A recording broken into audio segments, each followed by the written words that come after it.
सन्माननीय सदस्यांनी जो मुद्दा ठेवलेला आहे त्यातली त्यांनी सांगितलेली वस्तुस्थिती आहे। मी स्वतः देखील तो व्हिडिओ बघितला। त्याच्यामध्ये जी नेव्ही किंवा कोस्ट गार्ड ज्यांची कोणाची ती बोट आहे ती अतिशय वेगानं त्या ठिकाणी एक्सरसाइज करतात, तसा एट काढतात तसा तो एट काढत होती आणि बहुधा त्याचा कंट्रोल गेलेला आहे आणि त्याने थेट येऊन ही जी काही पॅसेंजर बोट होती जी एलिफंटाकडे जाते त्याला मारलेला आहे। आणि अजून किती मिसिंग आहेत याचा आकडा एक्झॅक्ट लक्षात येत नाहीये, पण अंदाजे आकडा हा 7 ते 8चा आहे।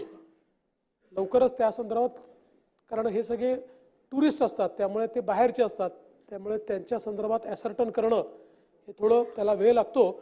पण फॉर्च्युनेटली तिथे मदत वेळेवर पोहोचल्यामुळे मेजर लोकांना वाचवता आलेलं आहे।